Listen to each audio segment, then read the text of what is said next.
Oke, Assalamualaikum warahmatullahi wabarakatuh. Kita akan menjelaskan mengenai penggunaan dataset Adul.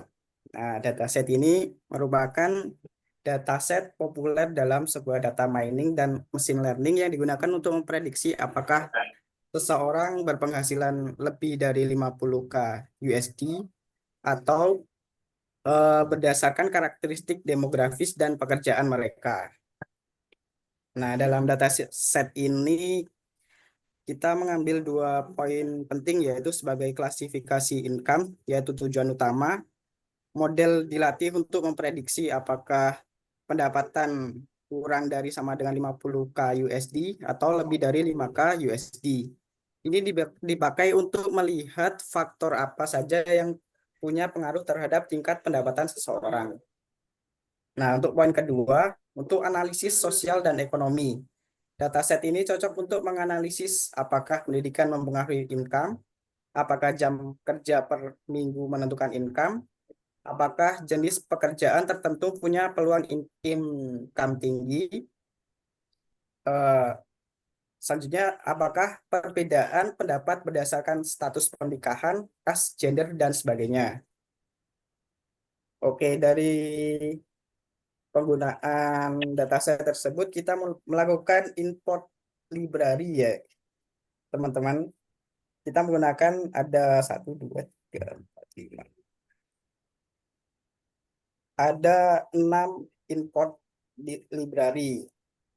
Yang pertama ada Pandas, digunakan untuk membaca atau mengolah, menganalisis data dalam bentuk tabel seperti data frame. NumPy mendukung perhitungan numerik seperti operasi array, terus matematika, statistik dasar. Selanjutnya ada Matplotlib atau disingkat PLT. Nah, ini merupakan library utama untuk membuat grafik seperti line plot, bar chart, eh, scatter plot, terus histogram, dan lain-lain. Terus selanjutnya ada Seaborn as SNS, yaitu library visualisasi yang dibangun di atas Matplotlib dengan grafik yang lebih menarik dan mudah digunakan. Terus ada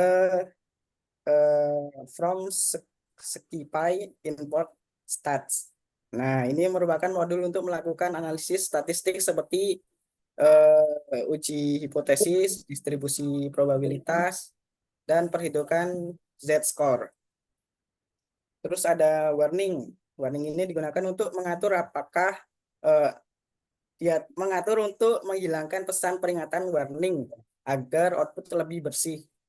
Terus ada OS, ini merupakan modul untuk berinteraksi dengan sistem operasi, misalnya mengatur directory, check file, dan path. Nah, selanjutnya ada datetime. Datetime ini untuk mengolah data berhubungan dengan waktu, tanggal, dan jam. Selanjutnya ada konfigurasi. Nah, ini semua warning diabaikan, tujuannya agar output notebook atau tampilan tidak banyak pesan peringatan yang mengganggu. Selanjutnya ada set display option untuk Pandas. Nah, ada PLT style use. Mana ini tadi? PLT style use ini untuk mengatur grafik menggunakan tema Seaborn Dark Grid agar grafik terlihat profesional. Oke, selanjutnya itu ada pada pengambilan data set ya teman-teman dari Google Drive. Itu fungsinya Colab kan sebenarnya tidak memiliki file sendiri yang permanen. Jadi Google Drive harus dipasang agar Colab bisa membaca atau menyimpan file ke Drive. Basepath ini untuk apa?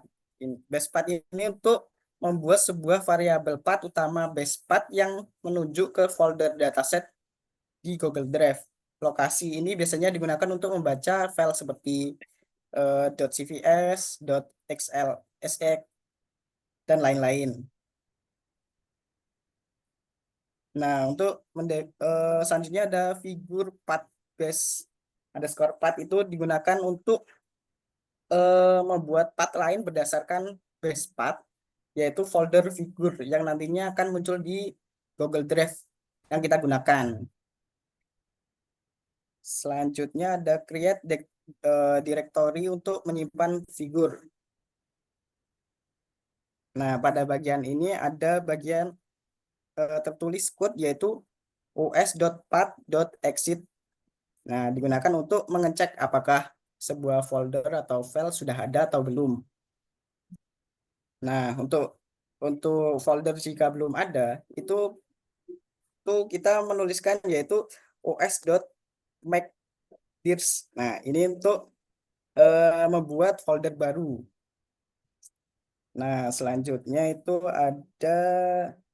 ada bagian helper function. Nah, pada bagian ini berisi fungsi-fungsi kecil yaitu helper function yang bertujuan untuk mempermudah proses penyimpanan file seperti gambar, CVS atau teks. Tujuannya agar tidak perlu menulis code yang panjang setiap kali ingin menyimpan file. Nah, dari code ini eh, untuk menyimpan gambar atau plot yang sudah dibuat oleh matplotlib yang sudah kita tulis dari library di atas tadi ya, baris demi baris. Pada bagian tlt.save ini menyimpan gambar yang sedang aktif di matplotlib. Nah, figur dot figur underscore path plus file name menentukan lokasi penyimpanan folder figur plus nama file. Nah, untuk ukuran DPI sampai dengan 30 itu untuk sebuah kualitas gambar ya, untuk standar standar publikasi sangat tajam. Nah, box PPOX itu memastikan tepi gambar tidak terpotong dan lebih rapi. Pada bagian dataset frame dalam format .cvs itu kita tuliskan df.toCVS untuk menyimpan data frame ke file CVS. Indeks sama dengan false agar kolom indeks 0,1,2 tidak ikut disimpan sehingga lebih rapi. Nah, fungsi dari save underscore text ini untuk menyimpan teks biasa ke dalam file .txt atau format lain seperti .log. Nah, untuk bagian wait open itu membuka file dalam mode read, menulis file baru atau overwrite file lama. Selanjutnya ada path base underscore path plus adul.cvs. Nah, baris kode ini digunakan untuk membuat path lengkap menuju file dataset kita yang ada di Google Drive yang disimpan di Google Drive yang sebelumnya kita lakukan. Selanjutnya pada bagian df sama dengan pd.read CVS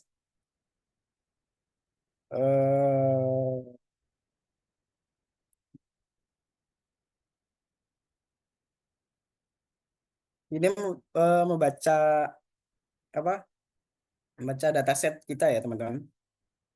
Untuk bagian df apa?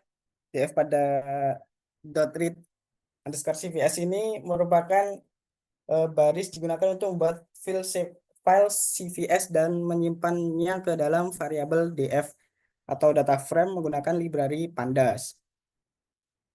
Selanjutnya ada quick overview. Nah, bagian ini digunakan untuk melihat gambar awal dataset sebelum dilakukan analisis lebih lanjut.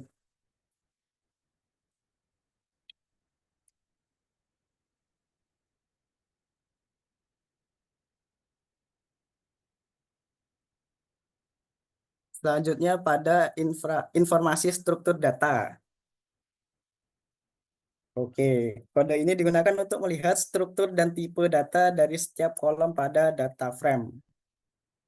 Kita dapat melihat berapa variabel dan tipe data dari dataset ini. Selanjutnya, cek missing value, data quality assessment. Nah, bagian kode ini digunakan untuk mendeteksi kolom mana saja yang memiliki data kosong atau missing value yang berapa presentasinya.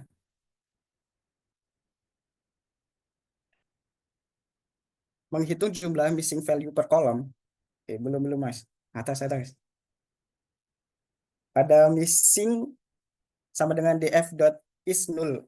Nah, df.is0 menghasilkan data frame bernilai true atau false.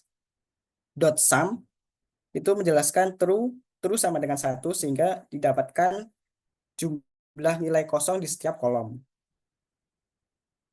Oke, selanjutnya ada bagian cek duplikat row. Nah, bagian code ini digunakan untuk mengecek apakah dataset memiliki baris yang duplikat, yaitu baris yang seluruh nilai kolomnya sama persis dengan baris lain. Untuk penjelasannya pada df.duplicate ini menghasilkan sebuah series berisi true jika berhasil dianggap duplikat, false jika baris unik. .sum menghitung jumlah true, artinya jumlah total baris yang duplikat. Selanjutnya, cek tipe data dan unik.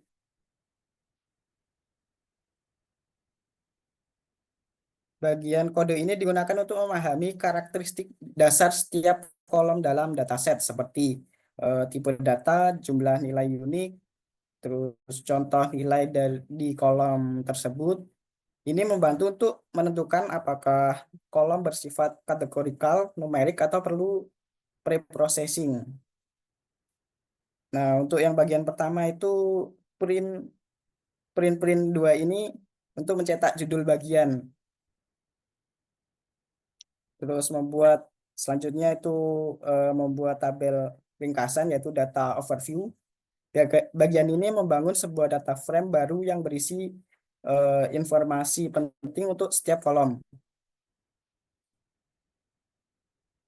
Pada eh, pengambilan kolom titik 2 df dot columns itu mengambil nama semua kolom yang ada dalam data frame. Contohnya seperti X, work class, dan education. Dan mengambil tipe data tiap kolom seperti integer, float, objek atau bisa disebut string, terus ada boolean, menghasilkan true atau false. Selanjutnya ada unique df column, unique for call in df dot column. Ini adalah list comprehension, artinya Python membuat daftar dengan cara mengulang setiap kolom. Df kolom uniquely menghitung jumlah nilai unik dalam kolom tersebut. Selanjutnya ada sample values. Nah, ini bagian ini mengambil 3 nilai pertama dari daftar unique values. Tujuannya untuk memberikan contoh isi kolom.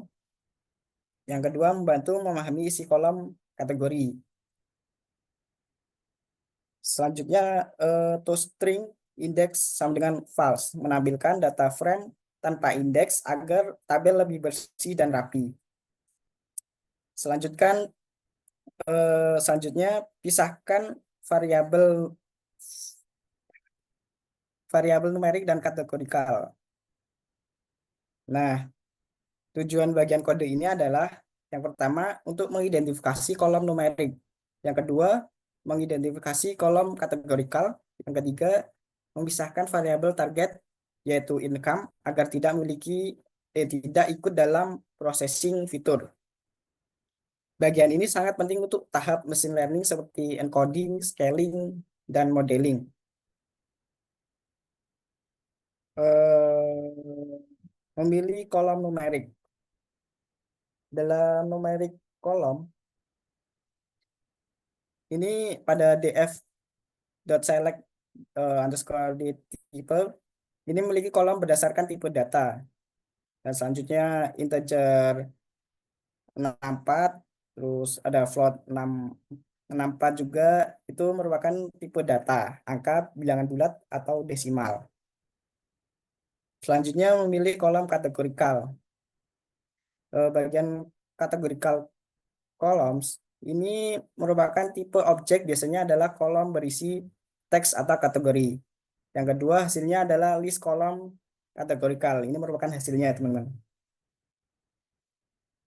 Yang ketiga, pada bagian menghapus kolom target, target dari kedua list yaitu if income in numeric underscore columns dan if income in categorical underscore columns.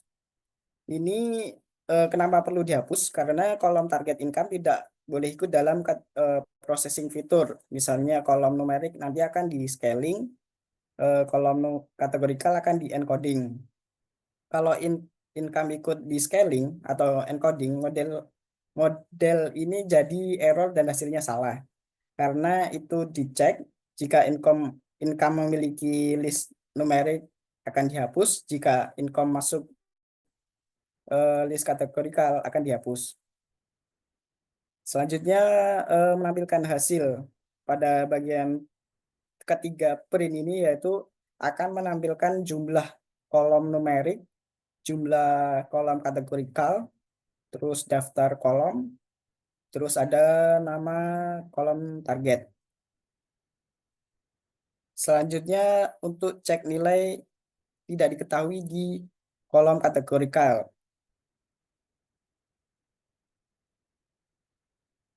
Nah, pada beberapa dataset, salah satunya termasuk kita gunakan dataset ini yaitu ADUL, ini sering ditemukan nilai kategori berupa seperti tanda tanya, unknown, atau bisa disingkat UNK gitu ya, teman-teman.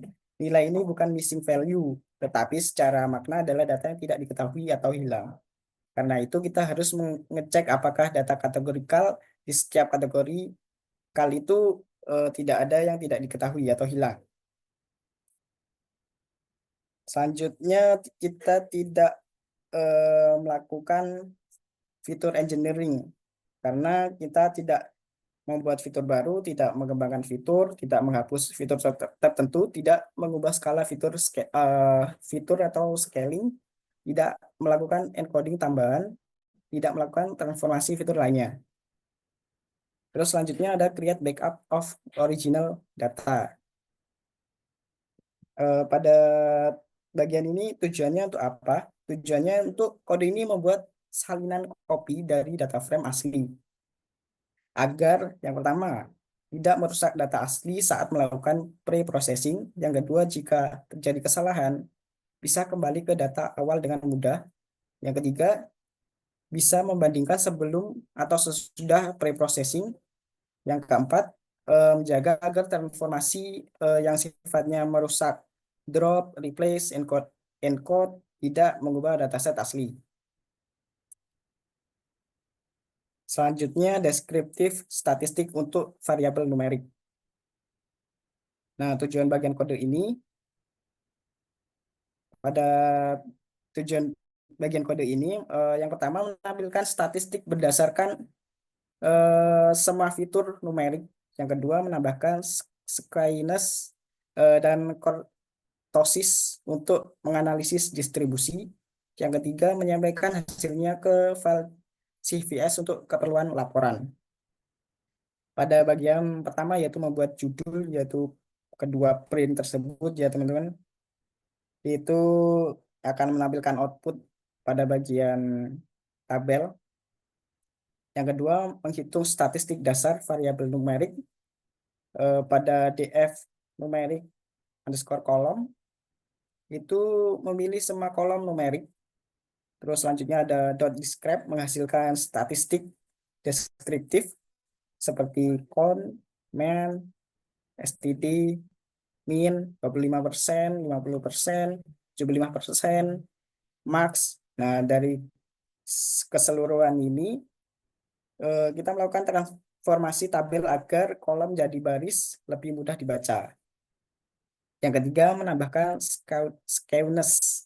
Nah, skewness ini tingkat kemiringan distribusi data. Skewness lebih dari 0, miring ke kanan, banyak nilai kecil. Skewness kurang dari 0, miring ke kiri, banyak nilai besar. Skewness 0, distribusi simetris. Yang keempat, menambahkan kurtosis. Kurtosis ini merupakan tingkat kejanggalan atau ekor distribusi. Selanjutnya menampilkan hasil statistik, yaitu print dash underscore stat, yaitu merupakan akan memunculkan output berupa tabel lengkap berisi count, mean, STD, min, kuartil, max, seperti yang disebutkan tadi. Terus skewness, kurtosis. Selanjutnya ada menyimpan ke file CV. Ini bagian describe underscore statistik dot to underscore CVS. Dan selanjutnya ini menyimpan tabel statistik ke file CVS. Yang kedua, lokasi menyimpan memiliki figur path yang akan muncul di Google Drive. Yang ketiga, file bisa dipakai untuk laporan, tugas, atau dokumentasi analisis. Selanjutnya pada bagian deskriptif statistik untuk variabel kategorikal. Tujuan kode ini untuk menghitung jumlah kategori unik. Yang kedua, menemukan kategori terbanyak mode atau mode ya. Yang ketiga, menghitung persentase kemunculan kategori terbanyak. Selanjutnya, menyimpan hasilnya ke file CVS. Selanjutnya ada menyusun tabel ringkasan untuk analisis EDA. Ini adalah langkah penting untuk memahami karakteristik fitur kategorikal sebelum melakukan encoding. Bagian pertama yaitu menampilkan judul output pada kedua print ya. Itu akan munculkan dengan nama deskriptif statistik categorical variable. Yang kedua, membuat list kosong untuk menyimpan ringkasan. Cat underscore summary. List ini akan menyimpan directory berisi ringkasan masing-masing kolom kategorikal. Nanti akan diubah menjadi data frame. Yang ketiga, melakukan loop melalui semua kolom kategorikal. Nah, loop akan mengevaluasi setiap kolom kategorikal satu persatu. Selanjutnya, menghitung jumlah nilai unik. Unik underscore count, jumlah. Nah, unik ini menghitung jumlah kategori yang berbeda. Penting untuk melihat berbagai nilai yang ada di dalam dataset. Yang kelima, menentukan nilai terbanyak, yaitu mood. Pada bagian code most underscore common, ini merupakan nilai yang paling sering muncul. Digunakan karena mode bisa lebih dari satu hingga kita ngambil yang pertama, maka ditulis nilai 0. Selanjutnya, menghitung persentase nilai terbanyak. Dalam code-nya itu menuliskan most underscore common underscore PCT sama dengan 100. Nah, pada bagian ini menghasilkan true atau false. Terus kita melakukan penulisan code.sum itu menghitung berapa baris yang true.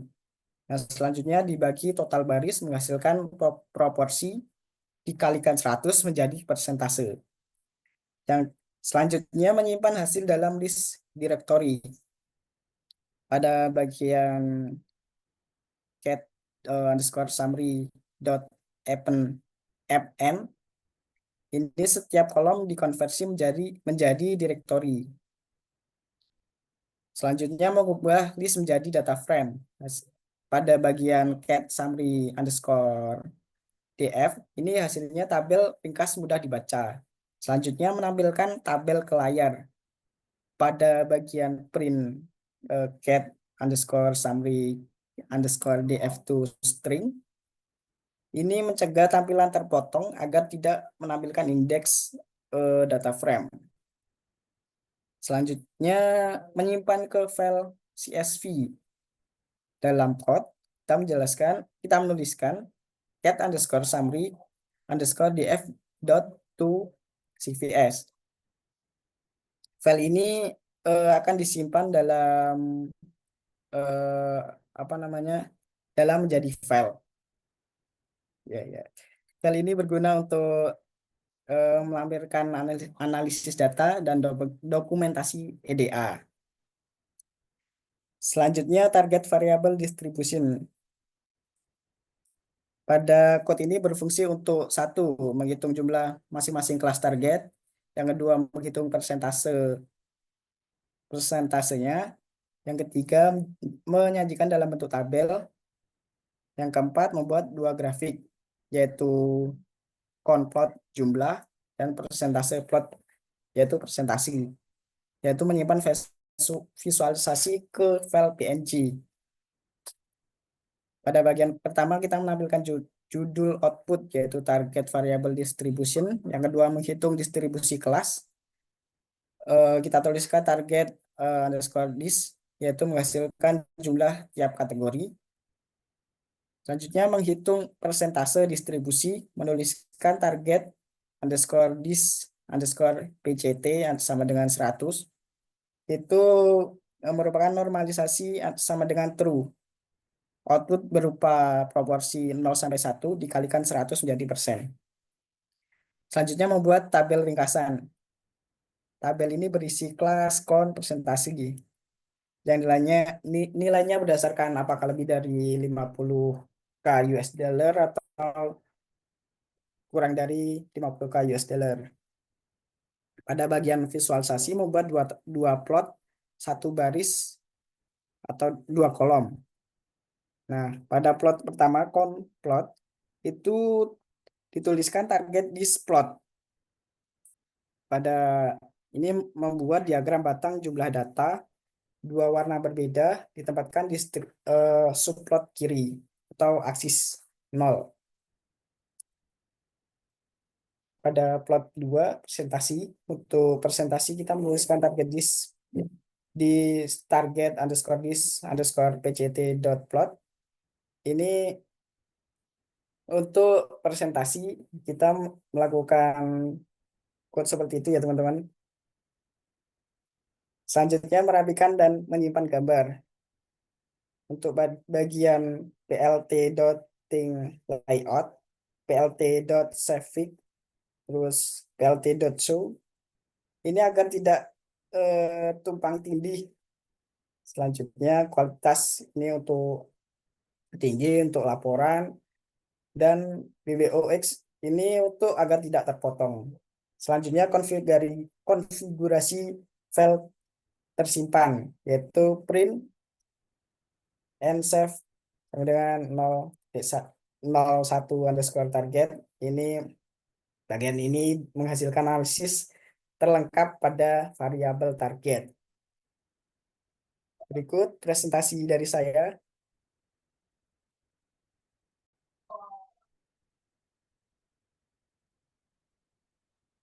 Pada tahapan ini, saya melakukan eksplorasi terhadap variabel-variabel numerik dalam dataset yang bertujuan untuk melihat bentuk distribusi data apakah simetris, miring ke kiri atau kanan.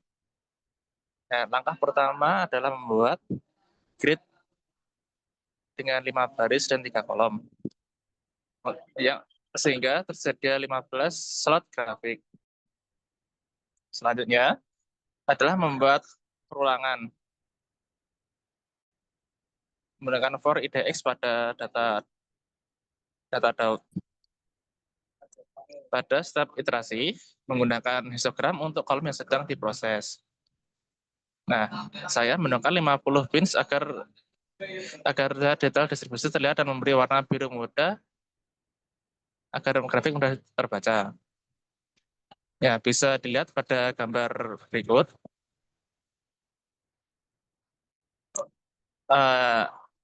Ini bisa dilihat pada menjadi grafik seperti ini. Nah, yang ini adalah seperti distribusi umur. Ya, ada garis merah itu min yang hasil 38,58 dan median 37 dan oke. Selanjutnya kita membuat box plot pada bawahnya. Pada tahapan ini saya melakukan eksplorasi untuk mendeteksi keberadaan outliers pada variabel numerik. Outlier ini adalah nilai yang berada jauh di luar rentang normal data. Untuk itu, saya menggunakan boxplot karena boxplot sangat efektif melakukan persebaran data pada outlier. Langkah pertama adalah membuat grid berukuran 5 baris kali 3 kolom yang mungkin untuk memvisualisasikan hingga 15 plot. Selanjutnya, saya melakukan iterasi untuk membuat box plot bagi setiap kolom numerik. Pada parameter patch artis sama dengan true, mungkin saya mengubah warna box plot. Setelah box plot dibuat, saya menyelesaikan tampilannya. Kotak box plot diberi warna biru muda dengan transparansi 70% agar terlihat lebih modern dan mudah dibaca. Kemudian, saya memberikan judul, label, dan grid untuk setiap box plot. Bagian yang paling penting adalah analisis adalah perhitungan jumlah outlier menggunakan kode IQR. Nah, bisa dilihat pada kode Q1 yang merepresentasikan 25% dan Q3 75%. Dan di bawahnya adalah perhitungannya. IQR sama dengan dikurangi Q3 kurangi Q1. Dan akhirnya dimiliki batas yang ditentukan oleh lower bound dan upper bound. Nah, hasil perhitungan jumlah outlier kemudian ditambahkan langsung pada subplot. Nah, pada kode IDS teks dan bawah ini teman-teman ya. Nah, pada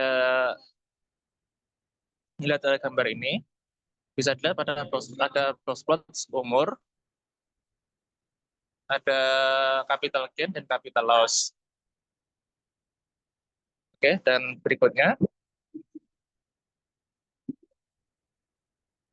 pada bagian ini saya melakukan proses perhitungan outlier secara numerik untuk variabel numerik dalam dataset. Langkah pertama adalah menyiapkan disk kosong yang menampung hasil perhitungan untuk setiap variabel. Bisa dilihat pada kode atas sendiri yaitu outlier summary. Kemudian melakukan perulangan untuk setiap kolom numerik. Pada perulangan ini, perhitungan kuartil dilakukan menggunakan fungsi kuantil. Nah, dia bisa dilihat ada Q1, nilai kuartil di bawah 25%, Q3 kuartil di atas 75%, dan selanjutnya adalah menghitung IQR sebagai ukuran penyebaran utama dalam deteksi outlier. Saya mendapatkan IQR batas outlier dihitung berdasarkan aturan standar, yaitu lower bound Q1 dikurangi 1,5 dikali IQR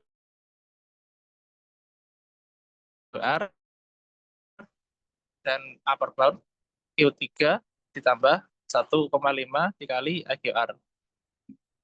Selanjutnya, jumlah dan presentasi dihitung untuk setiap variabel. Perhitungan ini untuk membedakan analisa apakah kok analisa sesuai atau memiliki banyak outlier atau hanya sedikit. Semua informasi kemudian disimpan dalam sebuah dictionary ke dalam list outlier summary (CSV).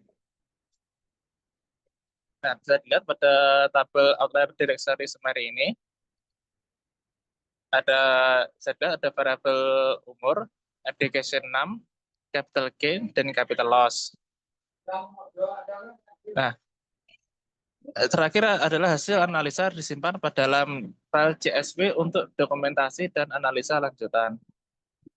Dan kode di ini tidak hanya dapat melihat layar secara visual, tapi juga mendapatkan data numerik yang lengkap mengenai seberapa besar distribusi penyimpangan tiap variabel, berapa persen data yang perlu ditangani, serta variabel mana yang lebih berpotensi sebagai bias pada model.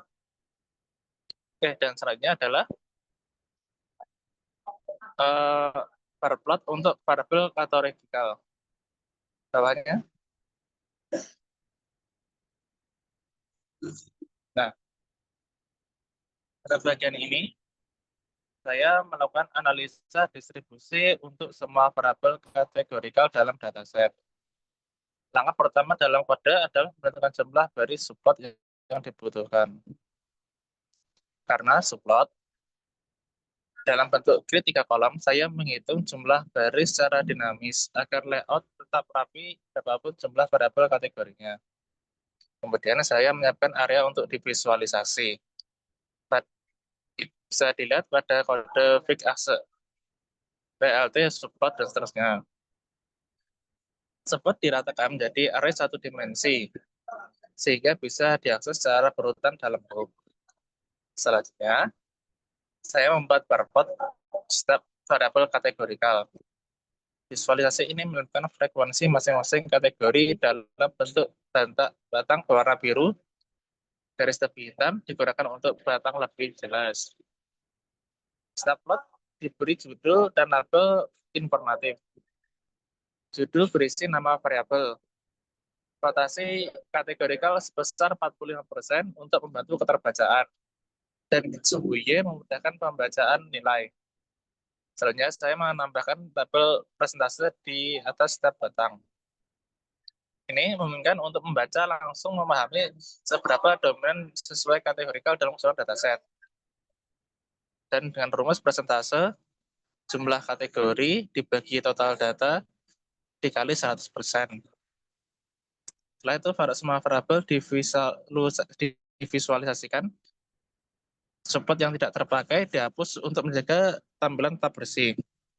Nah, terakhir, data letak dirapikan dan gambar disimpan pada categorical distribucal.png. Kemudian, program mencetak pesan bahwa file berhasil disimpan. Nah, bisa dilihat pada bawah ini. Bawah.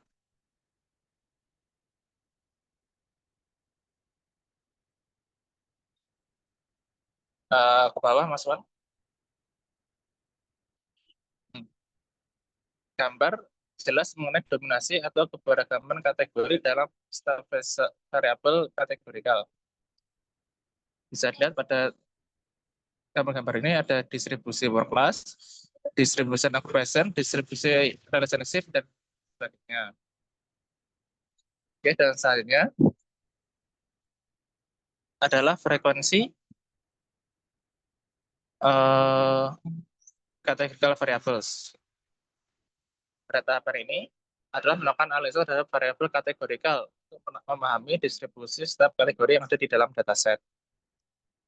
Nah, yang pertama adalah membuat looping untuk memproses semua kolom yang termasuk dalam variabel kategorikal. Misalnya, gender, status, pekerjaan, dan sebagainya. Nah, hanya adalah dengan print F and call upper untuk menampilkan variabel dengan huruf kapital sebagai untuk setiap tabel. Misalnya adalah membuat tabel frekuensi. Ke atas. Ke atas. Nah, agak atas lagi. Nah, kita bisa lihat ada count,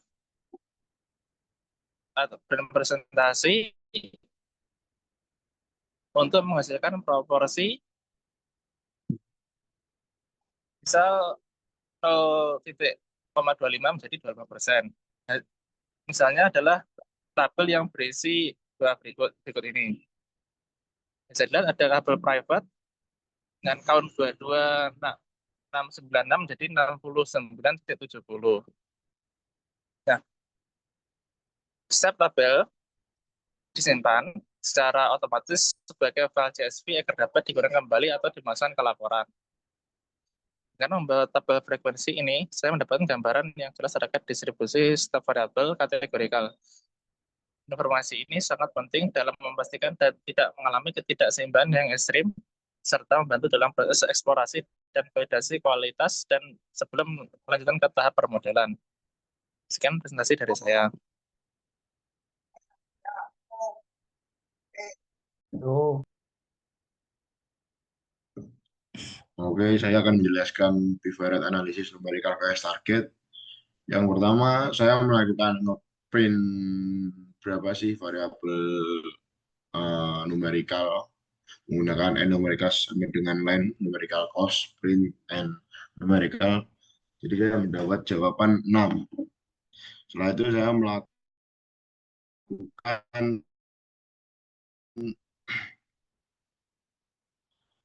box plot, tapi saya membersihkan spasi dulu dari data income karena ternyata ada spasi menggunakan df sama dengan df apply lambda x titik 2x str strip. Setelah itu saya melakukan comparison box plot numerical variable vs target. Langsung saja saya langsung membandingkan data income yaitu lebih dari sama dengan 50K dan kurang dari 50K. Karena di income cuma ada dua data tersebut.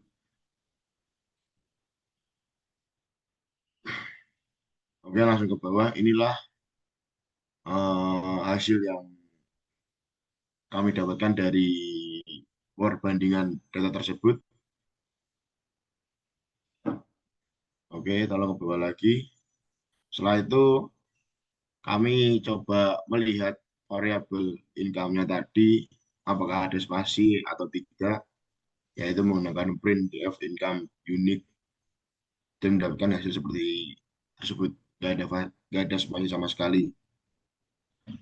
Terus ada statistical test untuk membandingkan means H0 min kedua grup sama, H1 min kedua grup berbeda.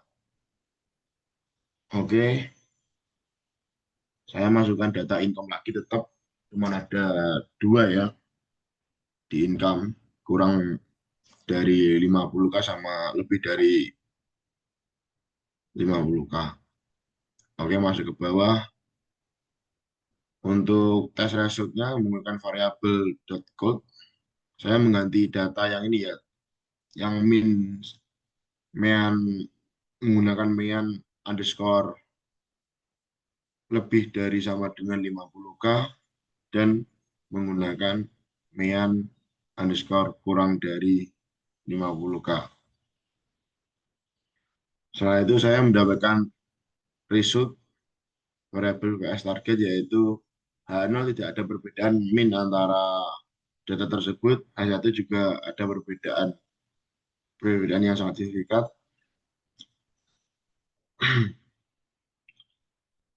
Oke, langsung ke bawah, bivariate analysis categorical vs target. Saya menggunakan stacked plot categorical variable vs target. Saya menggunakan kode yang tidak diganti, yang saya ganti yaitu pada buat tabel frekuensi, yaitu yang kemarin Y, sekarang saya ganti income karena kita mengambilnya data update ya. Yang kita cari juga datanya di income.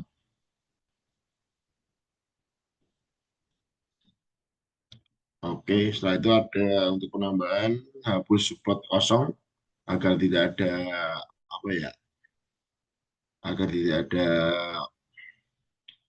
perbanyakan ini apa perbanyakan tabel. Nah, ini untuk hasilnya.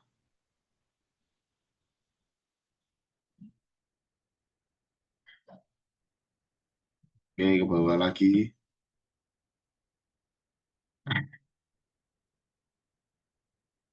Yaitu saya menggunakan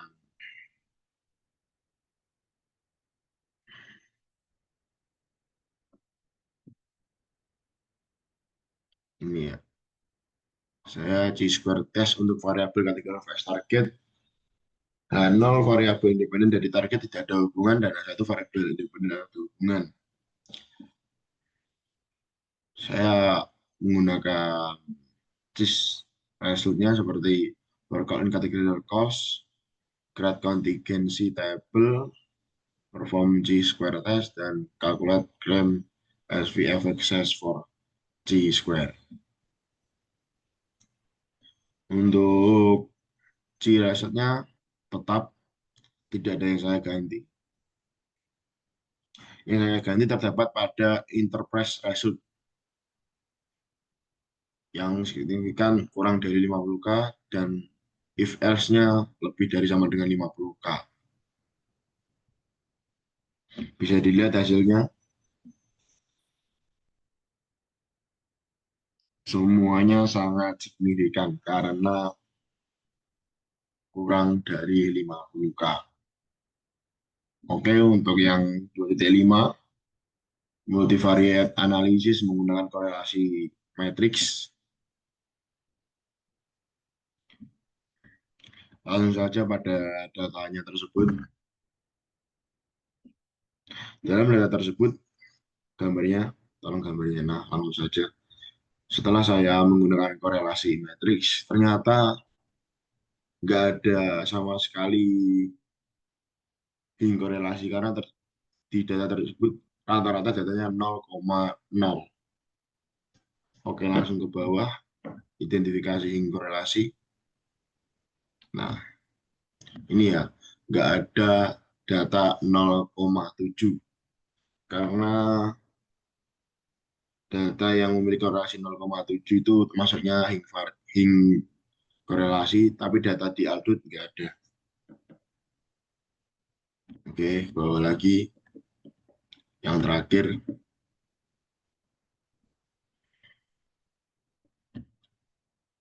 scatter plot metrik untuk variabel dengan korelasi tinggi. Ini nggak usah saya gunakan karena nggak ada korelasi tinggi. Tapi ini saya ubah karena kemarin korelasinya kan nggak ada. Akhirnya saya nambahin untuk age, FN language, education 6, dan capital gain and capital loss hours per week agar ada yang ini apa dibuat gambar. Harusnya kan ada di data korelasi tersebut, tapi kan nggak ada ya, saya tambahin sendiri saja. Akhirnya seperti ini. Untuk tambahan saja sih ini. Bisa dilihat hasilnya Mas Wan. Nah, itu adalah hasilnya. Untuk kolom yang digunakan yaitu X, and language, education 6, capital gain, and capital loss. Terakhir ada hours per week. Oke, sekian presentasi dari kelompok kami. Sekian, terima kasih. Wassalamualaikum warahmatullahi wabarakatuh. Waalaikumsalam.